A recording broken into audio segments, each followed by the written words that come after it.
गीता के 5वें अध्याय में अर्जुन एक बहुत ही गहरे सवाल के साथ कृष्ण के सामने आते हैं।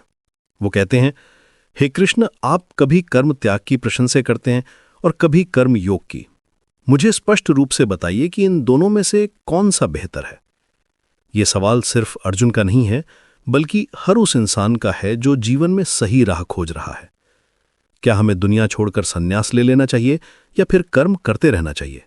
ये दुविधा आज भी उतनी ही प्रासंगिक है जितनी हजारों साल पहले थी। कृष्ण का जवाब बेहद स्पष्ट और व्यवहारिक है। वे कहते हैं कि दोनों ही रास्ते परम कल्याण तक पहुंचाते हैं, लेकिन शुरुआत करने वालों के लिए कर्म योग बेहतर है। यहां एक बहुत महत्वपूर्ण बात समझनी होगी। सच्चा त्याग शारीरिक निष्क्रियता नहीं है, बल्कि मानसिक वैराग्य है।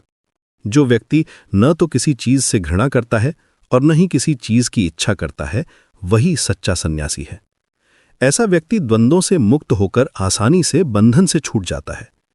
ये एक ऐसी मानसिक अवस्था है जहां व्यक्ति कर्म करते हुए भी अकर्ता भाव में रहता है।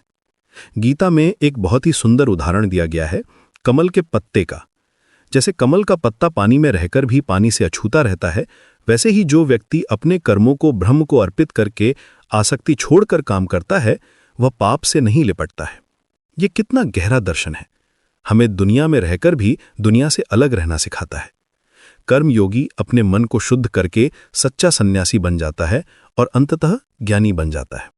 एक और महत्वपूर्ण बात यह है कि ज्ञान और कर्म अलग नहीं हैं। जो बुद्धिमान हैं वे इन दोनों को एक ही लक्ष्य, मोक्ष तक पहुंचाने वाला देखते हैं। शरीर को 9 द्वारों वाला नगर कहा गया है। 2 आंखें, 2 कान, 2 नासिका छिद्र, 1 मुंह, जननेंद्रिय और मल द्वार। इस शरीर रूपी नगर में रहने वाला आत्मा न तो कुछ करता है और न ही किसी से कुछ कराता है। वो सिर्फ साक्षी है। प्रभु न तो कर्तृत्व बनाते हैं, न कर्म बनाते हैं और न ही कर्म फल का संयोग कराते हैं। ये सब प्रकृति करती है। ये समझना बहुत जरूरी है कि हम सिर्फ निमित्त हैं।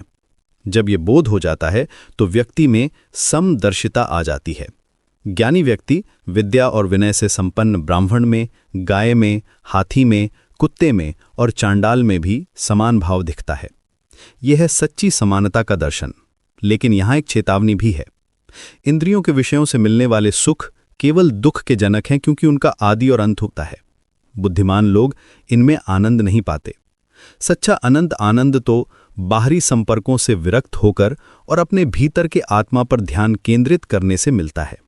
काम और क्रोध शांति के शक्तिशाली शत्रु हैं। जो व्यक्ति शरीर छोड़ने से पहले ही इन्हें जीत लेता है, वही योगी है, वही सुखी है।